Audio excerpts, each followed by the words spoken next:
Hi, I'm Chris Cox from the evil cycling lobby. I'm back at the North Brisbane Bikeway, but this is no ordinary video.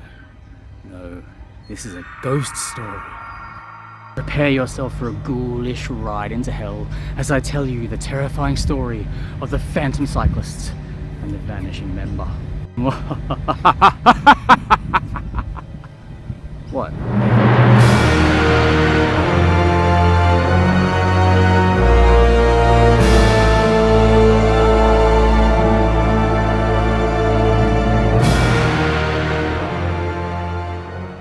So I was listening to the Brisbane City Council meeting on the 24th of May.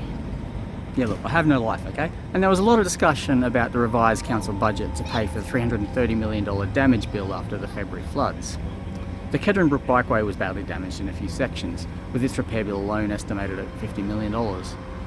In order to pay for it, they're cutting a few things. They're putting the Toowong and St Lucia Green Bridges on hold. They're cancelling a couple of park upgrades. And they're cancelling Stage 5 of the North Brisbane Bikeway.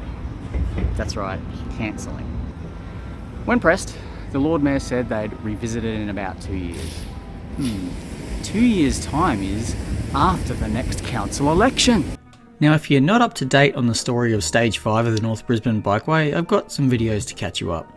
But basically, they pitched a plan and some loud locals got upset, and they convinced their LNP Council, state and federal representatives to openly oppose the project. Again. This obviously makes life uncomfortable for the LNP Lord Mayor of Brisbane. Is the flood damage just a convenient excuse to cancel a project that is politically challenging? And that's where this story becomes terribly frightening. Trevor Evans, the LNP federal member for Brisbane, had proudly jumped on the NIMBY bandwagon and was opposing this bikeway. He would have been delighted to learn about the cancellation, but then on Saturday Trevor Evans disappeared. Horrifying, terrifying wave of green and red swept across the land, and just like that, Trevor was gone. Nobody's seen or heard from him since. Well, okay, he posted a concession speech on Facebook on Sunday, but the good people of Brisbane and across the country voted for stronger action on climate change.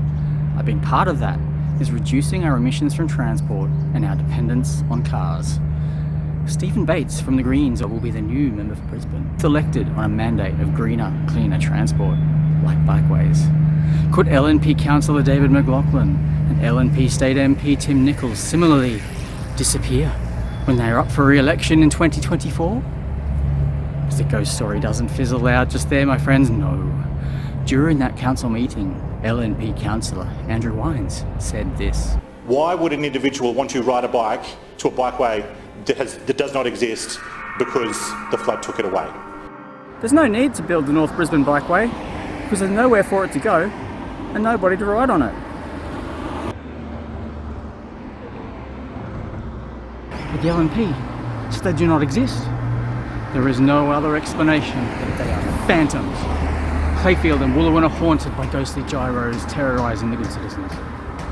Or something like that. But wait, there's still another terrifying twist to the tale of the terrible bikeway. Remember, LNP Councillor Wines said the Kedron Brook Bikeway does not exist because the flood took it away. But here's the Kedron Brook Bikeway. Or is it? Have I become a phantom cyclist? Do I no longer exist? Yes, I am taking the absolute piss out of this issue. With a flood recovery bill of $330 million and a bikeway repair bill of $50 million, cancelling this project doesn't touch the sides. Stage 4 of the bikeway was similar in length and cost about $2 million. This section adds a couple of traffic signals, but realistically, it could be delivered for $5 million. The argument that council doesn't have enough bikeway staff to manage this project, it doesn't cut it either. This project is designed. It's basically shovel ready. The idea that you don't build a critical missing link until all damaged bikeways is fixed is laughable. This is entirely political spin. It's beyond obvious that this project is simply causing the LNP Lord Mayor too much political heat within his party, which lost big time here in the federal election. The floods have given him an easy cop-out, but don't let him get away with it. Write to him to demand he reinstate this project. Write to your local councillor. Write to your state MP And if you're in Brisbane, write to your new federal MP. And most of all, if you live in Hamilton Ward or Clayfield electorate, start talking to your neighbours about how much better life is if you don't have to drive everywhere and be stuck in traffic.